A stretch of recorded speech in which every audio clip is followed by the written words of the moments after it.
Hello. On this demo, I'm going to show you how the API-driven provisioning capabilities from Microsoft Entra ID can provision users from more real-world scenarios. For this one, I'm going to show you how an Azure Logic Apps will have a scheduled workflow to read from a CSV file that is on an Azure storage. The CSV file will contain records that will come from any source of record, like an HR system. Then we're going to call an Azure function that is going to convert those CSV files to JSON format. I'm going to show you how to configure this on a really high level, and we have every single step documented in a public documentation. So you're just going to see what we have documented on a real demo. So from there, we're going to convert that JSON payload to a bulk request for the API to consume. If you have watched the previous recordings, we have already configured a couple of API provisioning applications, one to Azure AD directly or Entra ID in the cloud, and the other one for hybrid users that we're using a provisioning agent on premises to provision those to Active Directory. So once we have that bulk request, we'll send that to the API endpoint. For this demo, we're going to use the API endpoint we created previously for on-prem ID. But you can use another endpoint if you like to provision these users with the same logic to Microsoft Entra ID. Lastly, we're just going to track the process using the provisioning logs. And like I said, this is going to be read from a CSV file in Azure storage. So let's get to it. The first thing that we're going to do is just basically review our provisioning app. So I'm going to go and find that provisioning application that we had created before. Let's pick on premises. And we're gonna go to provisioning. The only reason why I'm doing this is so you can tell that there's, a provisioning running, there's the agent is listening, and we're gonna use this for later. So this is the API endpoint that we're gonna use. So on the first step, it's just showing you the CSV file that we're going to read. So to save time, I already created a storage account in Azure that just basically contains a file share. This file share that is called CSV HR data. So take note about this one because you're going to see it later in the Logic app, has a file. So if we browse it, this file actually has a couple of files, but we're going to use this one with 80 records. So if you look at that file, I'm just going to download it real quick so you can see how it looks like. It's waiting to open on my side. There you go. So it's a CSV file that contains 80 records with multiple attributes, right? And one of the things is the worker ID, which is the mapping that we're going to use for employee ID. And we have some other types like user ID, worker status, that will reflect based on our mapping. For instance, if inactive is on the worker status attribute for that particular user, then the user account is going to get created as disabled. So that comes from the mapping that we created originally in our API. So we're going to just move this out of the way for a moment. Just wanted to show you that we have these records or the CSV files on an Azure storage, but this is for demo purposes. You can basically have this on, another type of source, if you will. So the next step that I want to show you is something that we need to create or deploy an Azure function. This Azure function is something that is already created or pre-created for us. You will find it in the documentation steps, and it's hosted on GitHub, and it's called CSV to JSON core. And what you do is just basically go to that. If you want to read about the documentation, that's perfectly fine. If you want to give a thumbs up to the creator, that it's encouraged. But for the demo purposes, one of the things that you need to do is just deploy it to Azure. This is a button that you click. You need to provide an Azure subscription, of course, and it's just going to get deploy in your Azure tenant. So quick thing on what this does is just basically if you gave it a CSV format file, you're gonna get a return with a JSON file, and we're gonna use this because we need to send that payload on JSON format. And to save time, I already deployed this. So like I said, you just need to click on deploy to Azure, and it looks very simple. It's a web app that you actually can have on a free tier. I mean, for this purpose, because it's demo, you don't need redundancy or anything like that. Or you can use your own functions, your own capabilities, or whatever you have on your side to convert this to JSON files. It depends on what the type of file or the source is coming. Because if it's SQL, then you may need another type of function to convert that. But to the point, once we have this, I'm just going to show you what it does. So I already saved this on Postman, if you're familiar with this. So this is my web app that I created that converts those CSV files to JSON.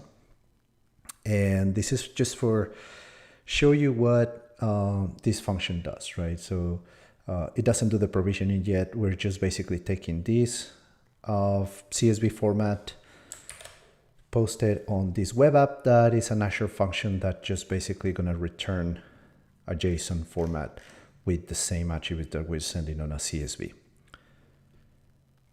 Okay, so now that we have that and I showed you how this function works, and like I said, all of the configuration pieces are over there in our portal, then you can take the next step, which is deploy this Azure Logic app. And for that, we have this step number 4 in your documentation that will deploy this Logic app to your Azure subscription as well. I'm going to show you step by step what that Azure Logic app does. So the only thing that I want you to notice here is once you deploy it, you're going to be asked for, of course, a subscription, a resource group, and all of the different things that you need to provide, like an access key for that Azure storage that we created, that would allow you to basically read from that Logic app to the Azure storage. Once you go to this documentation, you can deploy it to Azure. And because I already have this, I'm going to show you what happens when you deploy it. So it's going to get created over there. What I was talking about the managed identity is just basically this step, right? It creates a principal. There's a little script on the documentation as well to provide the right permissions that we gave in other examples, like the service principal we created for an app, like, you know, the reading the audit logs, and also the permissions to write to our API or bulk API endpoint to do this reading. So you're going to need this object principal to run that script to make sure that you give the permissions to run, because in this case, this will be the identity from the Logic app that is going to send those payloads to the API. If you don't give the permissions necessary for the Logic app to do that provisioning, then it'll fail. So now that we have a storage account with a CSV file, we have our function that converts the CSV files to JSON. We also have the Logic app, which is right here. Let me show you what this is. And if you're not familiar with Logic apps in Azure, it's a codeless capabilities that allows you to do automation without any line of code. Of course, that if you want to play with it, you can just go to the code view and see what it does, right? It's everything in JSON, but the easiest way to do this is just basically app designer. And one of the things that you're going to notice is that we have this recurrence, right? So every 5 days, that of course, this is just a demo, but you can change it every, whatever the time that you want to read that file, we're going to get the contents of the file. So this block right here, what it does is a connection. This connection literally has an Azure file that we configured or is pre-configured to have the connection to our CSV HR data in an Azure storage that I showed you earlier. So once we read that file, we have some other blocks that are going to read the content of the file and basically then send that CSV format to the web app that we created before. Remember, the one that converts CSV to JSON. And the return, we're going to parse it, which is block by block what we're doing here. And then we're going to initialize some variables like the iteration count and the scheme bulk payload to basically make sure that it's empty before we run it. This is just normal scripting steps. And once we get all of that, we're going to construct that from the variables that we're getting from above. Like this is all the way that we are constructing basically this logic app and sending this payload with the scheme construct from the variables that we're reading from each of these CSV records that we converted into JSON. We added a couple of conditions just to check if the user already existed or not, if we needed an append. But one of the things that I wanted to show you is this one, because this is the main call that is going to send that post command that maybe you're familiar with it by now to our bulk endpoint. This bulk endpoint is the one that it can be either to Microsoft Entra ID or on-premises ID or whatever other endpoint that you have created to, depending on your needs. But for this demo, I'm going to send it to on-premises ID. So this endpoint is the one that I have here. If you would compare the service principals, although it's a little bit hard to get them, but this is also a unique value. You're going to notice that it is over there in our logic app. So it's just basically the endpoint that's gonna provision to on-prem ID. And authentication is also important. So I'm just sending the managed identity that we assigned to that logic app before. We're just basically telling it, use this managed identity that you have configured for authentication and permissions and whatnot. So that's a logic app. So it's more like a real scenario, right? So let's see what happens here when we run it.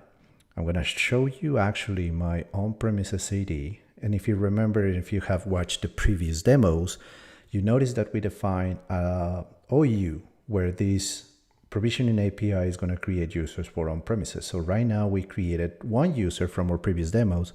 We're going to populate this OU with the other 80 users that we're creating from this CSV file that I showed you. So we're going to run it. We'll click on run trigger and run. Of course, this has an automation that would run every, often depending on when you put it, as long as it's enabled. But in this case, because we want to show you real quick, we're just going to run it on demand. So the great thing about Logic App is that shows you results step by step if there's an error or anything like that. So one of the things that you're going to notice is that it refreshes so often. And on demand, you're kind of like seeing like the different things that it's processing. So we're going to give it some time. Probably I'm going to start the video now until it completes, because it usually takes, a minute or two to process this. So I'm going to stop the video and we'll come back once it's finished. It was pretty quick. It only took 55 seconds to process, the different records. But one of the things that I can show you here is the inputs and the construct. Let me show you the construct actually. Because the construct is going to have each of these records that we are sending to the API. So if you click next, you're going to notice another one, another user that's coming, and another payload, and another payload. So you can see what are we sending to the API one by one. So we're constructing that. So now, one of the things that I want to show you, of course, is let's take a look at the logs. Maybe we already have some data in here that is going to show us that it's being provisioned.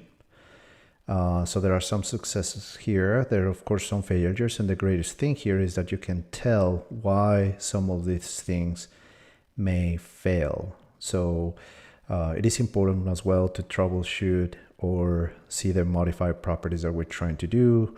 This one probably failed because maybe it's trying to assign a manager that it doesn't exist. So it's part of the things that you need to take a look. And some of the ones that are skipped is probably because they are already matched. So there's no change there. So this is one of the advantages from the API versus just doing it through graph, right? Because it's going to skip those that are already like, it's not going to it's just going to pick up the deltas, right? Even though you're going to see the log saying that it was skipped because there's no change on that. So this is one of the advantages of there.